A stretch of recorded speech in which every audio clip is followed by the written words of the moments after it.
Before I even begin to talk about Pimp My Ride, we have to discuss just where the world was culturally during the time of the show's release.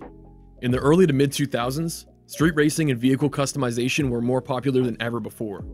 Now, it would be unfair to point at one specific product or franchise as the inspiration for an entire movement, but the Fast and the Furious was undoubtedly a huge influence for a lot of people during that era.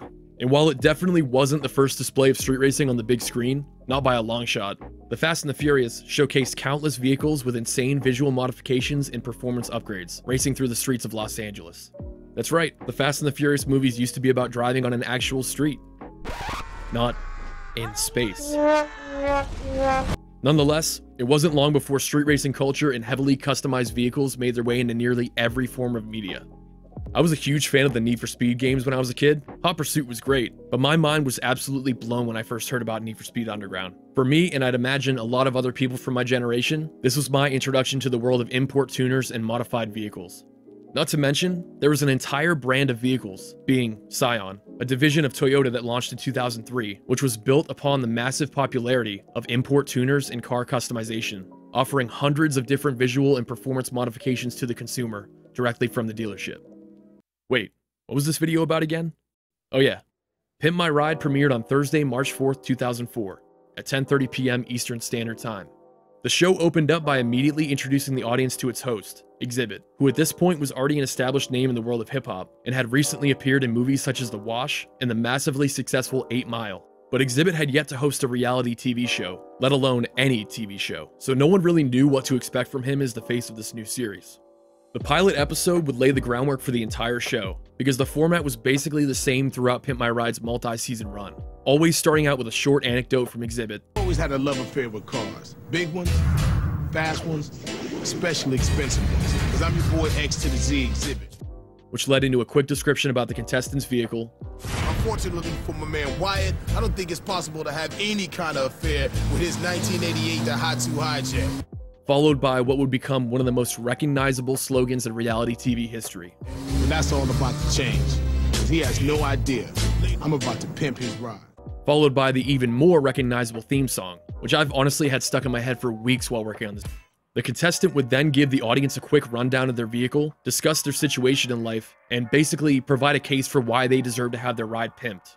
Followed by a quick testimonial from the contestant's family and friends, which on one episode happened to be the actress and comedian Tiffany Haddish. But finally, the contestant would deliver the show's signature line. So please, MTV, pimp my ride.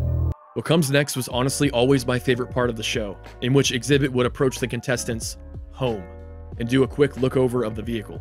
This is where Xzibit proved to the audience that he was the perfect choice as the host for Pimp My Ride, because he had the ability to crack jokes about the contestant's vehicle without coming across as like snobby or mean-spirited.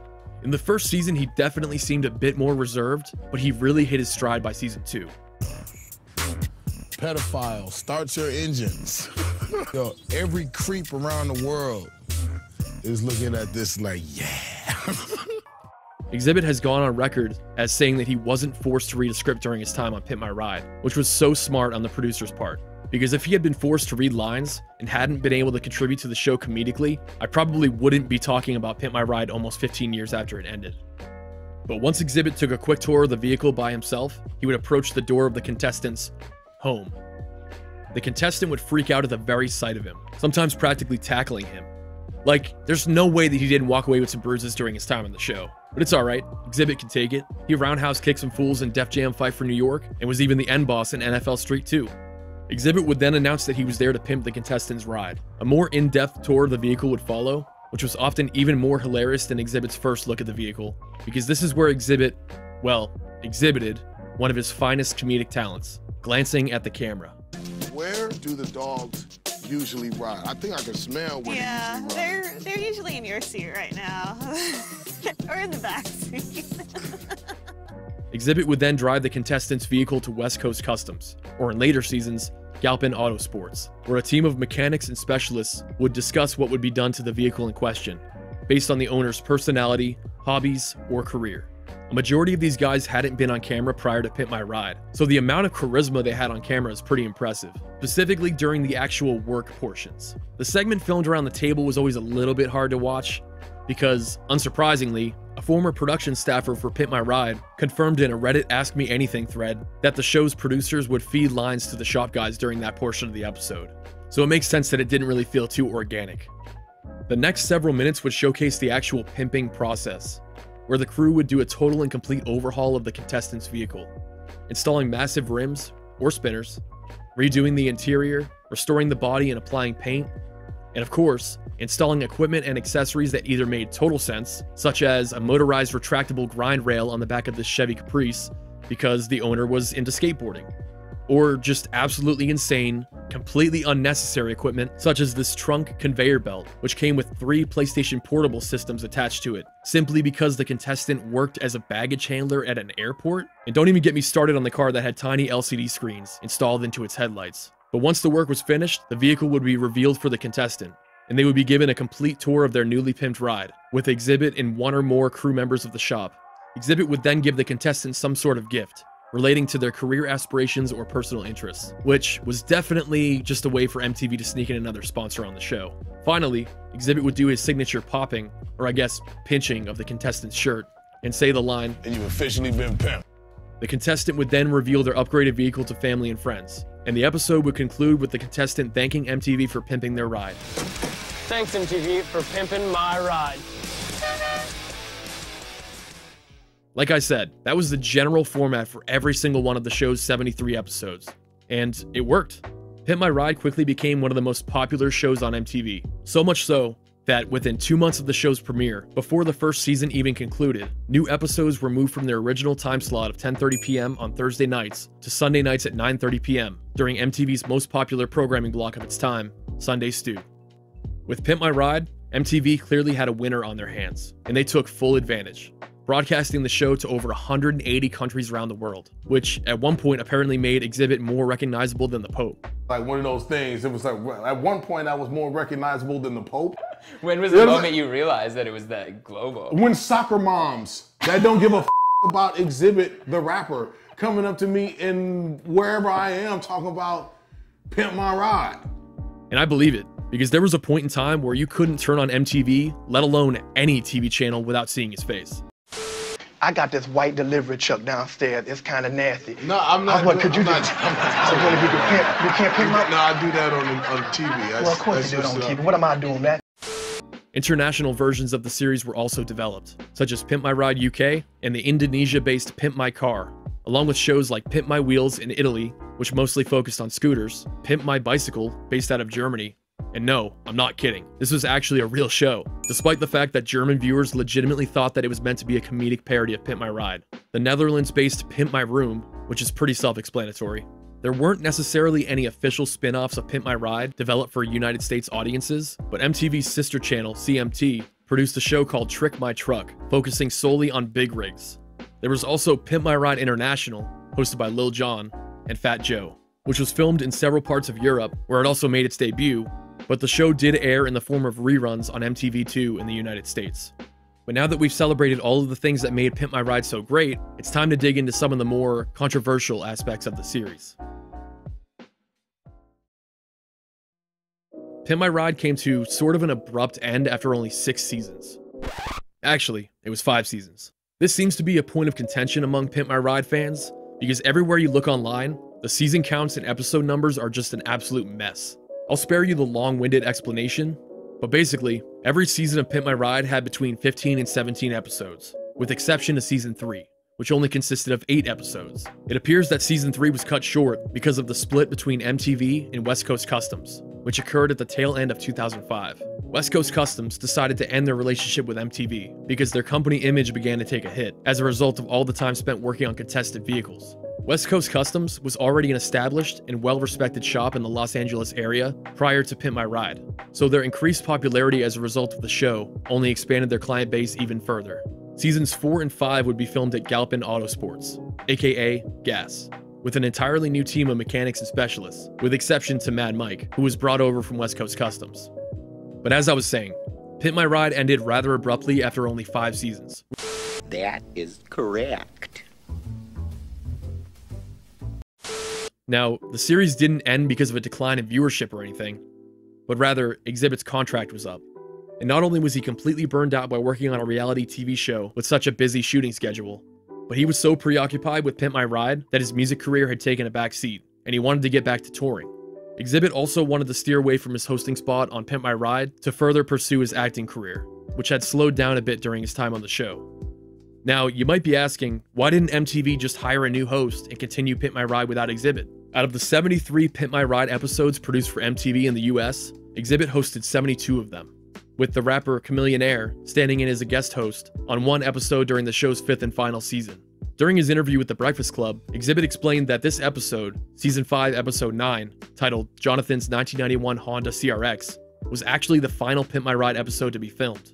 Long story short, this episode was a bit more costly than the usual installment of Pimp My Ride, because it was a promotional tie-in for the upcoming film Fantastic Four: Rise of the Silver Surfer. And because of that, Xzibit, who was in Europe at the time for a concert tour, agreed to fly back and host the episode, but only if the production company agreed to pay him $1 million. Ultimately, they didn't come to an agreement, and Chameleonaire was brought in to host the episode. And Chameleonaire did a pretty decent job. I mean, he did say the word urine way too many times. True story, I used to ride around Houston, Texas, working for a medical lab, and used to pick up urine samples in a Honda CRX. Yo, what are you doing with this urine in the backseat? I'm delivering urine to my job. You know, this hatch opens up so wide that you can easily put your urine samples in the back. I never spilled any urine in the back of the car because we had a biodegradable cooler, and the cooler was to keep the urine cool because they say urine has to stay cool. Am I talking too much about urine? But other than that, he was fine. It's kind of hard to judge his hosting abilities based on one episode, so I don't know if he would have been an adequate replacement for Xzibit. And I mentioned earlier that Pimp My Ride International also aired in the US, with Lil Jon and Fat Joe hosting the show. Lil Jon was, definitely something. Don't get me wrong. I laugh every time I hear him scream, "Yeah! Yeah! Yeah!" But if you had to hear that multiple times per episode, it would probably get old pretty quick. And based on the 1 or 2 episodes I've watched with Fat Joe as host, I could actually see him being a viable replacement for Xzibit. But during the same interview with The Breakfast Club, Xzibit also revealed that someone at MTV once said, I think actually they said that. They was like, you know, anybody with braids can do what Xzibit. Whoa, with braids. That's racist. Yeah, Damn, that's exactly. crazy. Who MTV said that? Yeah. which is just wrong on so many levels. Xzibit became so synonymous with Pimp My Ride and added so much character to the show that I honestly don't think anyone could have replaced him. And if someone had, I don't think the show would have lasted much longer. But after Xzibit quit the show, MTV abandoned the concept of Pimp My Ride in the United States, instead placing all of their bets on a series called Trick It Out, which wasn't nearly as popular or impactful as Pimp My Ride. It only ran for 2 seasons, and to be totally honest, I completely forgot about it prior to the making of this video.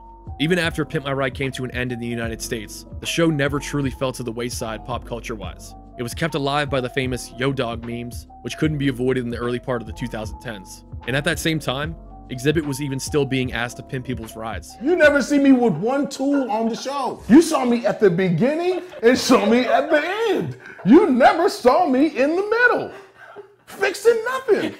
I was the face of the show. You know what I'm saying? So people associate me with what happened to the car. I didn't do to that car. But Pimp My Ride made headlines in 2015, and the show's credibility and legacy took a massive hit. The Huffington Post published an article titled, "Here's What Really Happened to the Cars from Pimp My Ride," in which 3 former Pimp My Ride contestants spoke about their experiences with the show, along with former co-executive producer on Pimp My Ride, Larry Hochberg, who offered some insight from a production point of view. The contestants in question were Jake, who appeared in Season 3 with his 1986 Buick Century, along with Seth and Justin, who appeared on episodes in Season 5 with a 1989 Nissan Maxima and a 1997 Toyota RAV4, respectively. But the Huffington Post article went over everything from the production team planning items into contestant vehicles to accessories and equipment being removed after the cameras stopped rolling. For instance, Justin spoke of the pop-up champagne contraption being removed after filming. They also removed the projector that was installed on the dashboard, and the reverse opening hood was also swapped out for safety reasons. And the most disappointing portion of the article involved Seth's Nissan Maxima, in which members of the production crew dumped bags of candy onto the backseat of his car to sort of poke fun at his size. And to make matters worse, a cotton candy machine was installed into the trunk of the Maxima, which Seth felt pretty insulted by, saying to the Huffington Post, "I think they just wanted to put a cotton candy machine in a car and use the fat guy as the opportunity to do it."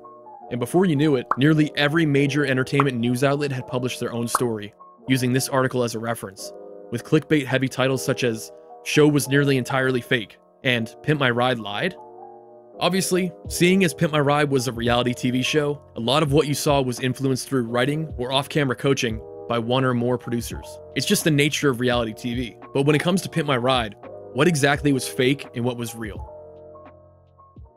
Starting with the contestant audition portion of the episode, it turns out that some of the vehicle damage shown was done on purpose to make the vehicle look worse, sometimes by the vehicle owner or the show's production members. For example, Justin mentioned that the production crew partially removed the front bumper on his RAV4. They also used a product called aircraft remover on the paint and increased the size of the dent on the rear liftgate. I'm not saying that this was done to every vehicle that appeared on Pimp My Ride, but regardless, it was happening. So, the homes shown on Pimp My Ride weren't the contestants' actual residences. They were mostly houses that weren't occupied that were, at the time, listed for sale or rent, or they belonged to production team members on Pimp My Ride. MTV would just borrow these houses for the show, and they were always within driving distance of West Coast Customs or Galpin Autosports. The reason being, Xzibit actually drove the contestant vehicles to the shop. That part of the show actually wasn't staged. But apparently, the contestant was told to wait in the house until they heard a knock at the front door. A producer would tell them that when they answered, it would either be Xzibit, which meant that they were picked to have their ride pimped, or a crew member on the show, letting them know that they weren't chosen. But from what I understand, none of the contestants on the US version of Pimp My Ride were ever greeted by a crew member when they answered the door. This was simply a tactic used by the production team to get a more genuine reaction out of the contestant when they were greeted by Xzibit. The production crew would even apply black construction paper onto the windows of the house so that the contestant wasn't able to see Xzibit approaching the door. This easily caused the biggest divide among fans and critics of Pimp My Ride. The vehicles on Pimp My Ride were always outfitted with the most insane visual upgrades, but it wasn't often that any work was shown being performed under the hood of the vehicle. Don't get me wrong, engine work and engine replacements were done on Pimp My Ride. But unfortunately, the 3 contestants interviewed by the Huffington Post had 0 engine work done to their vehicles, resulting in mechanical problems that they had to resolve on their own dime. When the Huffington Post asked co-executive producer Larry Hochberg about this, he explained that some of the cars were so old and rusted that they would have mechanical issues no matter how much work you put into them. The show wasn't about saving cars from breaking down, it was about pimping cars. And to get another perspective on this, I turned to the channel Brain Shatterer here on YouTube, run by Kirsten, whose wife Erin appeared on season 4 of Pimp My Ride with her 1973 Volkswagen Thing. He mentioned that when a representative from MTV initially called Erin about her Volkswagen, they made it clear that a full restoration wasn't going to be done on the vehicle, aside from the obvious visual restorations that the show was known for.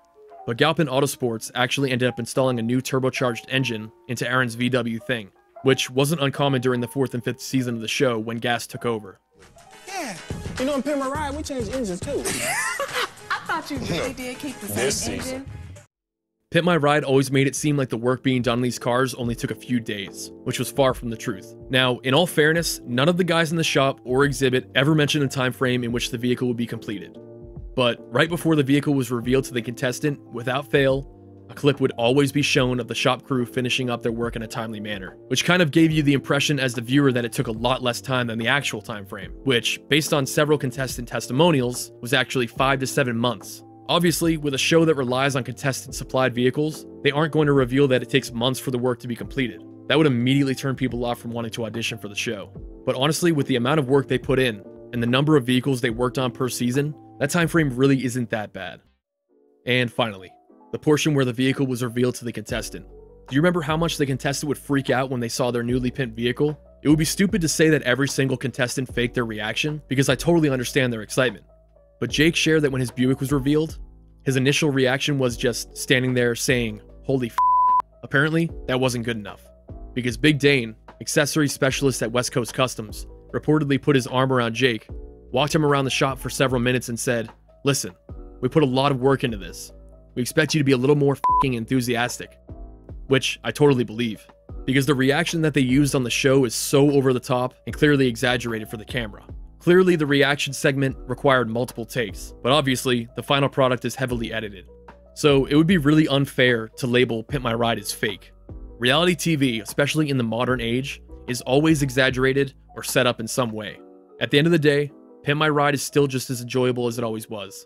But like all reality TV, should be looked at with a bit of skepticism. Thank you for watching today's episode. If you enjoyed what you saw, please feel free to give the video a thumbs up and share your thoughts in the comments section down below. Again, thank you for watching, and I'll see you on the next one.